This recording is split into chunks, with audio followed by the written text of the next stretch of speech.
ప్రభు అయిన యేసుక్రీస్తు నామంలో మీకందరికీ వందనాలు చెల్లిస్తున్నా. మీరంతా బాగున్నారా? చాలా సంతోషం. ప్రతి ఆదివారం నా వాక్యానికంటే ముందుగా ఒక ప్రశ్నకు జవాబిస్తున్నా. కొంతమంది విశ్వాసులు సేవకులు కూడా అడిగిన ప్రశ్న ఏంటంటే, హిస్సోపు అంటే ఏమిటి పాస్టర్ గారు అని, దానితో కడగాలి అని ఉంది కదా బైబిల్ గ్రంథంలో, ఏమిటి అని అడిగారు. ఇది ప్రతి ఆదివారం మనము ఒక్కొక్క ప్రశ్నకు జవాబిచ్చి తర్వాత నేను వాక్యంలోకి వెళ్తున్నా. కాబట్టి దయచేసి రాసుకునే వాళ్ళు ఉంటే రాసుకోండి.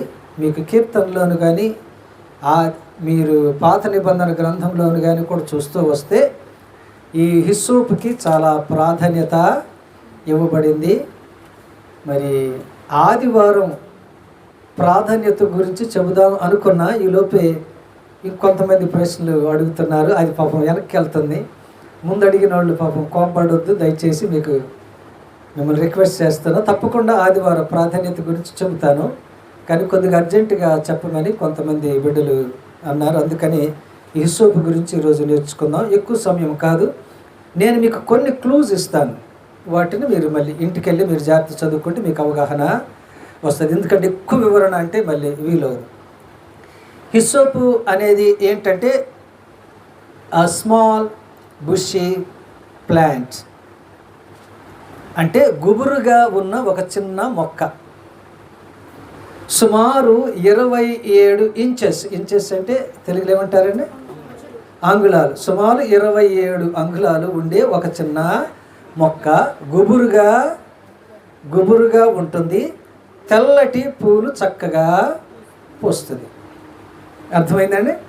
ఓకే. ఇప్పుడు హిస్సోపు అనేది మామూలుగా గట్టి ప్రదేశాల్లో కూడా పెరుగుద్ది, రాకీ ప్లేసెస్లో కూడా. దానికి సుకుమారమైన భూమి ఉండవలసిన అవసరత లేదు. మీరు గమనించారా ఎప్పుడైనా జీడి మామిడి చెట్టు తెలుసా? జీడి మామిడి చెట్టు రాళ్ళుండే చెట్టు దగ్గర కూడా అది ఏమవుతుందటండి, పెరుగుద్ది. దానికి పొలోమని నీళ్లు పోయవలసిన అవసరత లేదు. అందుకని ఎక్కువగా మీకు దేశ వాటిని గట్టి స్థలంలో పెడుతుంటారు. అలాగే ఇది కూడా చక్కగా పెరుగుద్ది. ఓకే, ఇది మీకు ముందే చెప్పాను కదా, తెల్లటి పూలు కాస్తుందండి. ఓకే, దీన్ని మనం జాగ్రత్తగా గమనిస్తే పాత నిబంధన గ్రంథములో మీరు నిర్గమకాండం ఎక్సోడస్ 12వ అధ్యాయం 22వ వచనం కానీ చదివితే అక్కడ ఒక ప్రత్యేకమైన ఒక విషయం ఉంటుంది. ఏంటి చెప్పండి? హిస్సోపు తీసుకొని ముంచి ఆ ద్వారబంధపు పైకమ్మికి okay they used to daub the lintels of Israelites' homes with the blood of the Passover lambs. అంటే ఇదిగో సంహార దూత మిమ్మల్ని దాటిపోవాలి అంటే కదండి, సంహార దూత మిమ్మల్ని దాటిపోవాలంటే దేంట్లో అన్నట్టండి, హిస్సోపుతో ఉన్న ఆ యొక్క బ్రష్ని కుంచెని ముంచి ఆ రక్తంలో ముంచి ఎక్కడికి రాయాలట, మీ లెంటిల్స్కి ఏమంటారని, గుమ్మాలకి రాయాలి. అప్పుడు సంహార దూత ఏమైపోతాడట, మిమ్మల్ని దాటుతాడు. లేకపోతే మీ కథ అయ్యిందే. అది అన్నమాట. ఓకే, ఎందుకు ఉపయోగించారో చాలా జాగ్రత్తగా క్విక్గా నేను 3 విషయాలు ఇస్తాను, మీరు జాగ్రత్తగా రాసుకోండి.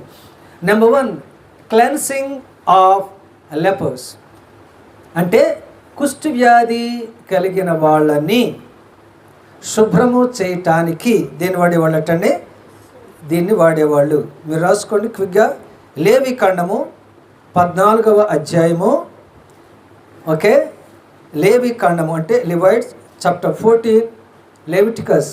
Okay, Leviticus chapter 14 verse 4, 6, 49, 51 and 52. మొదటిది ఏంటంటే లేవికాండం 14వ అధ్యాయము 4, 6, 49, 51 మరియు 52 వచనాలు మీరు చదివితే అక్కడ వివరం ఉంటుంది. రెండవది cleansing of unclean from contact with corpse. ఎవరైనా చనిపోయిన వ్యక్తిని ముట్టుకొని వస్తే ఆ వ్యక్తిని ఏం చేసేవాడటండి ఆ యాజకుడు? ఈ హిస్సోపుతో ఆయనను సొబ్బు కడిగినట్టుగా హిస్సోపు వాడి వాళ్ళు శుభ్రంగా చేసేవాడు. అంటే చనిపోయిన వ్యక్తి డెడ్ బాడీ దగ్గరికి వెళ్ళిన వ్యక్తి డైరెక్ట్గా దేవుని మందిరంలోనికి రాకుండా, అదేనండి. దేంతో? ఇప్పుడు సబ్బులు కదండి. ఇప్పుడు ఏంటి? సబ్బులు. సబ్బు కంటే చక్కగా తెల్లగా శుభ్రంగా చేసేది ఏంటట ఆ రోజుల్లో? హిస్సోపు. కాబట్టి అక్కడ మీరు రాసుకుంటారా? చూడండి. నంబర్స్ అంటే సంఖ్యాకాండము 19వ అధ్యాయము 6 మరియు 18వ వచనాలు మీరు చదివితే మీకు అర్థమవుతుంది. Okay, number chapter 19 versus 6 and 18. ఇక మూడవది ఎందుకు ఉపయోగించేవాళ్ళు అంటే క్లెన్సింగ్ ఆఫ్ సిన్స్, పాపాలు కడగటానికి. ఓకే, సాంగ్ చాప్టర్ 51 వర్స్ 7, 51వ కీర్తన 7వ వచనం. ఇప్పుడు దాకా మనం చూసింది పాత నిబంధనలో. ఇప్పుడు క్రొత్త నిబంధనలో మనం కానీ చూస్తే చదవండి.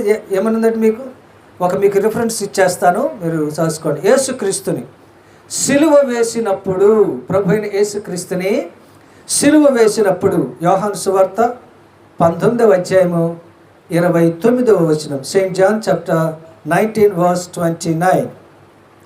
అలాగే మత్తయి సువార్త 27వ అధ్యాయము 48వ వచనము, సెయింట్ మాథ్యూ చాప్టర్ 27 verse 48. అలాగే మార్కు సువార్త 15వ అధ్యాయము 36వ వచనము, అంటే Saint mark chapter 15 verse 36. Okay, అది ఇది ఎక్కడ దొరుకుతుంది అంటే మధ్యధర తూర్పు ప్రాంతాలలో ఇది ఎక్కువగా దొరుకుతుంది. రెండవది దక్షిణ ఐరోపా ఖండంలోనే ఇది ఎక్కువగా దొరుకుతుంది. మూడవది కాస్పియన్ సీ. తెలుసండి కాస్పియన్ సీ? కాస్పియన్ సముద్రం. మాలూమై నై మాలూమై? గొత్తాయితా? పురంజచ్చే మనసులాయో? Okay then. కాస్పియన్ సీ ఆ చుట్టుపక్కల ప్రాంతంలో కూడా ఈ హిస్సోపు బాగా మనకి దొరుకుతుంది. ఇక చివరిగా నేను చెప్పేది ఏంటంటే ఇది ఆరోగ్యకరమైన అన్ని రకాల వ్యాధులకు, కంటికి కానీ కదండి, అన్నిటికి మీకు ఆ లిస్ట్ అంతా నేను చెప్పలేను కానీ ఆరోగ్యకరమైన అన్ని రకాల వాటికి కూడా ఈ హిస్సోపు ఆకు చాలా బాగా పనిచేస్తుంది. కాబట్టి హిస్సోపు అంటే ఏంటంటే సింపుల్గా మనం చెప్పాలంటే ఈరోజు మనము సర్పు సబ్బు వాడేలాగా ఆ రోజుల్లో దాన్ని వాడేవాళ్ళు. ఎందుకంటే ఆ రోజుల్లో సర్పు సబ్బులు లేవు, కానీ వీటికంటే శుభ్రంగా అది చేసేది. కాబట్టి దయచేసి మీకు అర్థమైందని అనుకుంటున్నా. వచ్చే ఆదివారం యొక్క ప్రాధాన్యత ఏంటి? కొంతమంది దైవజనుల్ని అడిగారట. ఫేస్బుక్లో మేము చూసాం, పాస్టర్ గారు ఆదివారం గురించి అసలు బైబిల్లో ఏముంది, దయచేసి బాగా వివరించండి మాకు అని అన్నారు. దాని గురించి చెబుదాం అనేసరికి ఏదో ఒక ప్రశ్న దానికంటే ముందు వస్తుంది అర్జెంట్ అని. కాబట్టి ఇలాంటి ప్రశ్నలు అనేక మీరు తెలుసుకొని మీ యొక్క సేవ జీవితంలో మీరు ముందుకు అడుగు వేయాలని దైవ సేవకునిగా మనస్ఫూర్తిగా ఆశీర్వదిస్తూ ఈ మాటలు ముగిస్తున్నా. దేవుడు మిమ్మలను దీవించునుగాక. ఆమేన్. God bless you.